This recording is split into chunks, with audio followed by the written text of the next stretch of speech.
Hey friends and family, thanks for tuning in to tonight's Thursday Night Thought.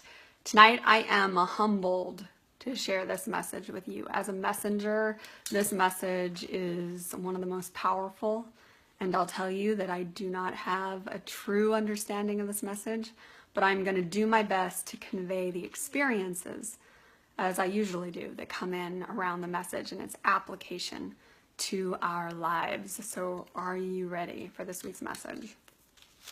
It is this. A candle waits to be lit. Your soul looks for matches and lighters, none of which suffice. For the flame is not of earth, but of heaven and earth, as one breath of new life. Close your eyes to what you see, that you may see the light. Close your ears and your heart to what you may hear, that you may hear heaven's purity. Transcendence is not a destination, but a transmutation. Go inward to receive the thrust.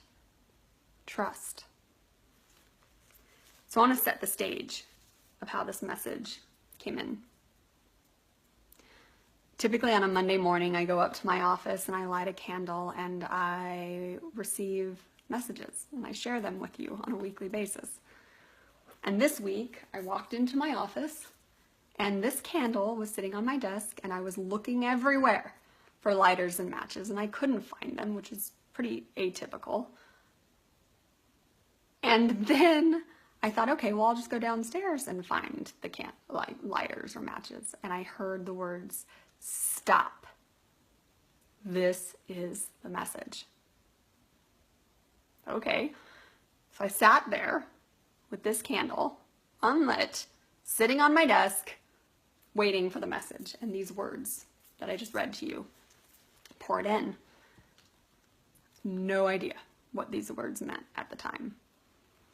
But just like last week, I had a vision of going to a book, and I brought you that book, Goddess Breath of Stone by Gloria Joy, and brought in that artwork last week. And this week, I was led to the Bible. And I am not a theologian, I am not a pastor, I am not someone who really feels qualified to talk about the Bible. But I am going to bring in the experience of this week's message around this scripture because there's a power in it. Just the fact that this scripture is what I open to understand what breath of new life means. So I opened to the book of Ezekiel, specifically chapter 37, which is talking about the valley of dry bones. And to give you a little bit of background, Ezekiel was a prophet, meaning he had the ability to see into the future. And then he clearly communicated that to the people. That was his gift, okay? And in this vision that I'm going to read to you, he was communicating something that's to happen in the future. So let's go a little deeper and read it. And I need my glasses to read it. All right, Ezekiel 37, the valley of dry bones. And one other thing I want to bring in is I believe that the Bible is a tool of communication between us and God, a very personal experience. So all I ask is that you open your heart to the truth that's presented here and inside this message. Okay. The hand of the Lord was upon me, and he brought me out by Spirit of the Lord and set me in the middle of the valley. It was full of bones. He then led me back and forth among the bones, and I saw a great many bones on this floor of the valley, and the bones were very dry. He asked me, Son of man, can these bones live? I said, O sovereign Lord, you alone know. Then he said to me, prophesy to these bones, and say to them, dry bones, hear the word of the Lord. This is what the sovereign Lord says to these bones. I will make breath enter you, and you will come to life. I will attach tendons to you and make flesh come upon you and cover you with skin. I will put breath in you, and you will come to life. Then you will know that I am Lord.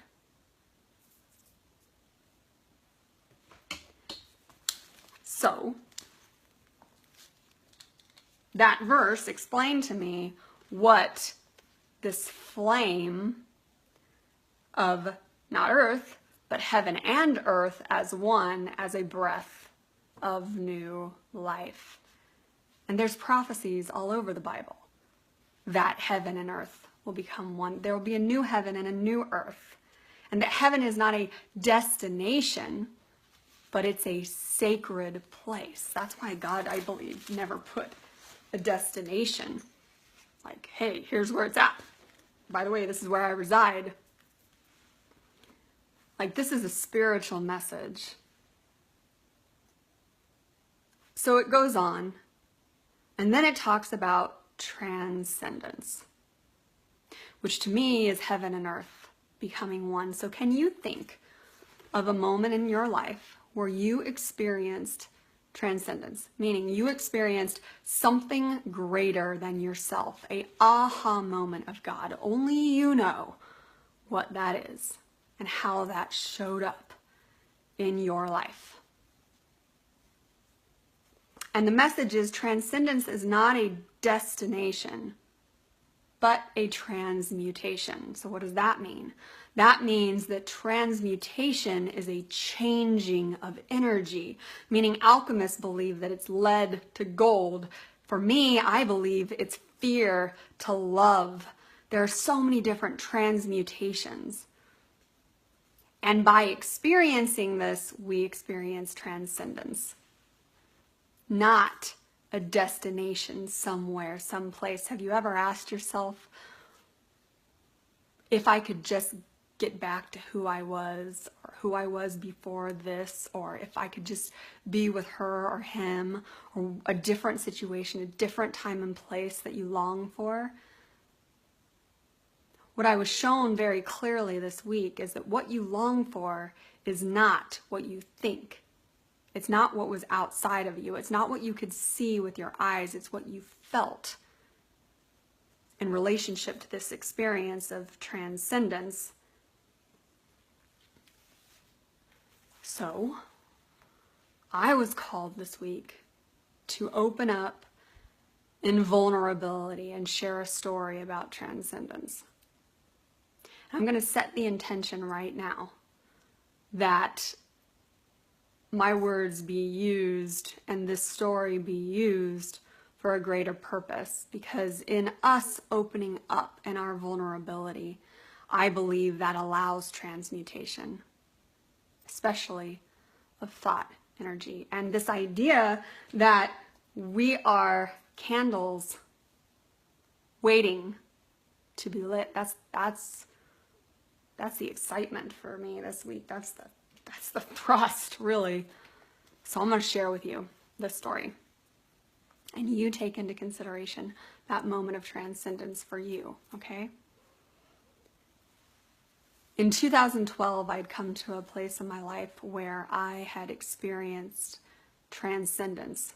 I had experienced a feeling of heaven and earth becoming one within myself, where I saw how this world was connected. I had messages. I had a voice that was waking me up every day to write and to just receive these incredible messages. And it was a transcendent experience. And it came from prior to opening up to my own sexuality as a woman. And it happened in a very safe experience of a dance floor, dancing, experiencing God as a lover to me. And this is my truth. And this is what I know to be truth. And when I had this transcendent experience, I wanted to share it with everyone around me. But somewhere in the journey, I asked that voice to leave, because I came into this place of fear that how could I be woken up with messages? How could I see healings and miraculous things happening? How could I manifest things so quickly that it literally blew my husband's and my mind how fast it was happening? So I thought it was something evil, and I asked that voice to leave. And the voice left. And I felt like my eternal lover left me in that instant. And so I went on a journey seeking his voice, seeking where is he? This transcendent experience again that I wanted to have. And in my journey, I ended up meeting a man. And in fact, it happened in the year that I marked as Transcendence. 2015 was my year of Transcendence. I always choose a word of the year. Transcendence was my word. And it was my goal to really transcend. Maybe I thought that the reason why I couldn't open up and hear my eternal lover's voice anymore is because I wasn't fully open sexually as a woman. So I came into this stage in my life where I was exploring my sexuality, and many of you maybe remember my poems that I was writing, God is Sexy, poetry, and really expressing this intimate part of myself and feeling ecstasy with it. And I thought, experienced transcendence with this man that came into my life. And I honestly thought he was a twin flame. I'd heard all this stuff about twin flames, that you can have your soul in another body, and it's a transcendent experience. And I, thank God, put God first in this search of what my sexuality and this opening to a transcendent experience of heaven and earth was really about. And I thought that if I could just have sex with this man, that I would then come in union and have this ecstatic experience that would take me to the next level of consciousness. How ego-driven is that? And not to mention the fact that I'm married, this man's married, but my husband had full awareness of what was going on in my life and where I was searching.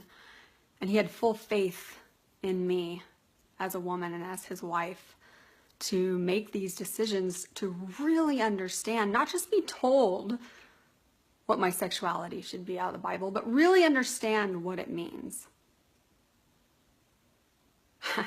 And this journey, what's amazing about this, by putting God first, there were actually moments where I was ready to sacrifice to experience this. I felt like I was a sacrifice to God. And I would get a phone call from the school that my son was sick or something would happen. And I started paying attention to these messages, right? Not to mention the fact that my body did not want to have sex with this man. My body was completely saying no. And I couldn't understand that. I couldn't understand why I would have this massive transcendent experience when I was around him, seeing orbs of light, feeling like I had been connected to a part of my soul. And my body, when we were in physical contact with one another, didn't want that, wasn't open to that. So make a long story short, this experience of me understanding God and coming to this transcendent, I decided that that wasn't what it was about, that it wasn't about sex, right? It's not about money. It's not about another person. It's not about any external circumstance in our lives, because that feeling of ecstasy, that feeling of transcendence is only something that we alone can have. But in this journey, I appeared to be a sinner. You have no idea the labels that were put out and the things that I heard that were talked behind my back.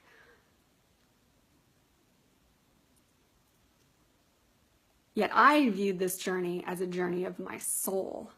And it almost took our business down, my family down. It almost took my marriage apart.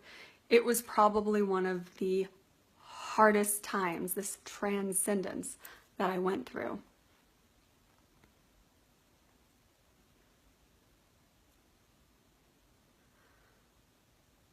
So I'm curious, because what happened for me is that I took this fear and this then view of I'm being a sinner and had so much shame and so much guilt, and I couldn't talk about it for so long. And it led me down a very, very deep and dark path because I didn't want to share that with anybody. How would I be viewed, right? Ego, and my ego is being smashed because our reputation's being smashed and everything around me is chaotic, and it's a dark night of the soul. There is no transcendence in a dark night of the soul, okay? You are just grasping that there is a God. And it's taken me years to heal from this, but what I was shown this week is that transmutation is taking an experience in your life that you once viewed as dry bones, death, whatever that may represent for you, and watching God rebuild it. Feeling God, experiencing God, rebuild that. And that when we had those transcendental experiences, that they weren't based, again, on the outside circumstance. So when I felt my eternal lover and this experience within me, that's something I can feel today just by transmuting fear to love. I've been so fearful to share that story. And I pray that in my vulnerability, it opens you up to maybe a place in your own life where you haven't wanted to share something, or that is hiding in guilt or shame, or that is a part of you that if you just were able to see it in a different light, that you could transcend.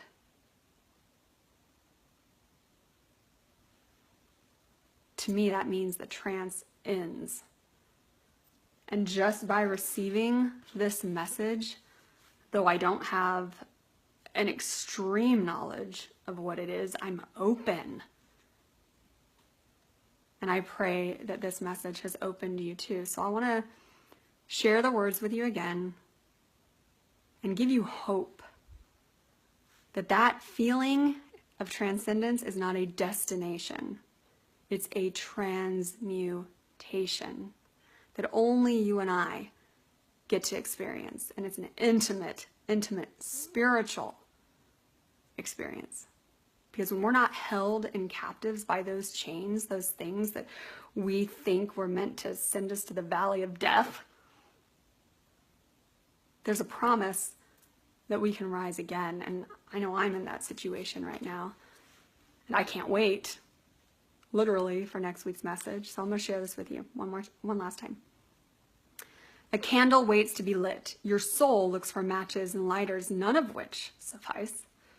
For the flame is not of earth, but of heaven and earth, as one breath of new life. Close your eyes to what you see, that you may see the light. Guard your heart to what you hear, that you may hear heaven's purity.